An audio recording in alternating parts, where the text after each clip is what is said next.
Welcome to This Explainer. We are jumping right into an absolutely fascinating piece of classic folklore today.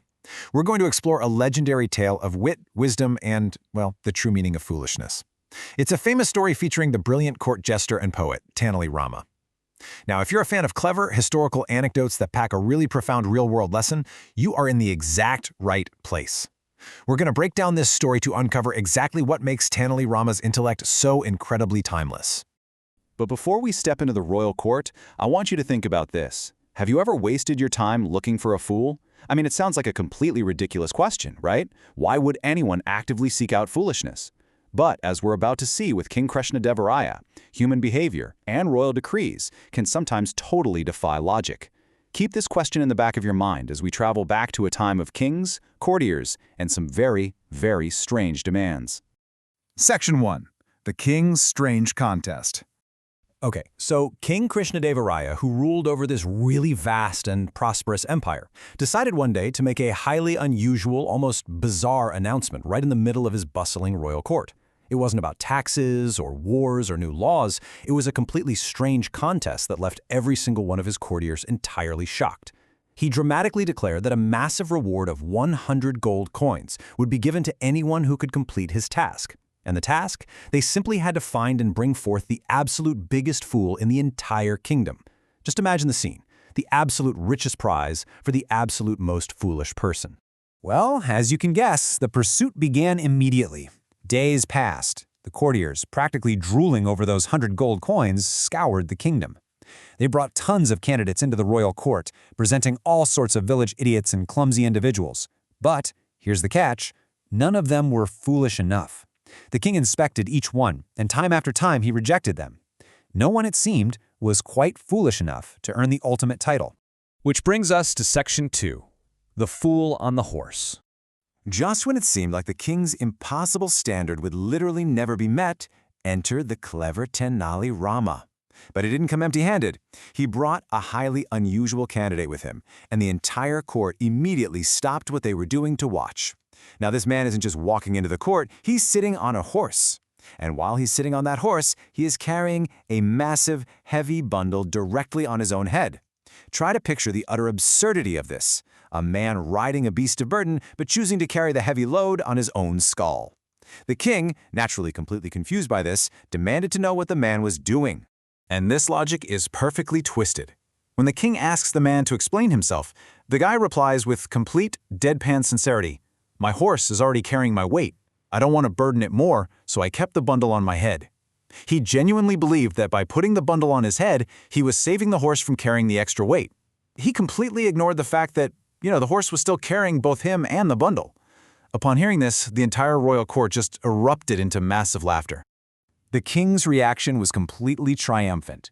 He looked at the man, literally wiped tears of laughter from his eyes, and declared, "Certainly. This is a very big fool."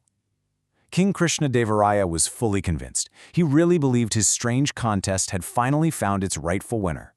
The search was over, the gold coins were ready to be handed out, and the courtiers were all nodding in agreement. Now for Section 3, Tenali's quick wit. But things are never quite that simple when Tenali Rama is in the room. As the king prepared to wrap up the contest, Tenali just smiled. He stood there, fully aware that he'd set the perfect trap and prepared to deliver his signature twist. Out of nowhere, right in front of the laughing court, Tenali confidently states, "Maharaj, I am an even bigger fool than him." The absolute shock in the room was palpable. The king's jaw practically dropped. "How is that possible?" he asked, completely stunned that the smartest man in his court was openly confessing to being the biggest fool in the land. So, here is Tenali's brilliantly calculated reasoning. He explains to the shocked king, "I left all my work and wandered the kingdom for days looking for the biggest fool." Tenali is pointing out a really hard truth here. He had actual, important royal duties to attend to, but instead of doing his real work, he abandoned everything merely to chase a foolish royal whim around the kingdom. The king, amused but definitely intrigued, laughs and asks the ultimate question. So then, who is the biggest fool? Now, I want you to pause and think about it for a second. If the man on the horse is a fool, and Tenali is a bigger fool for wasting his time looking for him, Who actually sits at the very top of this pyramid of foolishness? Tenali delivers the final punchline with flawless logic. On one hand, sure, Tenali Rama is a massive fool for wasting his valuable time participating in this wild goose chase. But the king, Tenali boldly states that if anyone is the absolute biggest fool, it's the king himself, because the king organized such a useless contest in the first place. The king created the ultimate distraction, making him the supreme fool, while Tenali was just the second biggest for falling for it. Now you can almost feel the tension in the room. Pin-drop silence. For one terrifying moment, the entire court just froze.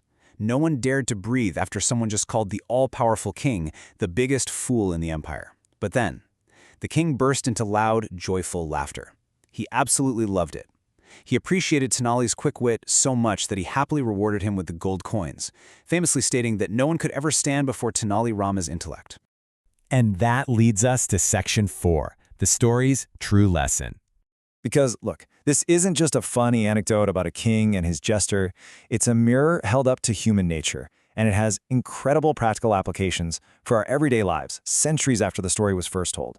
First, just like the king and Tenali, we often waste our precious time on entirely useless pursuits. We chase distractions. Second, when we do that, our important real work gets left behind. We abandon our actual duties for trivial games.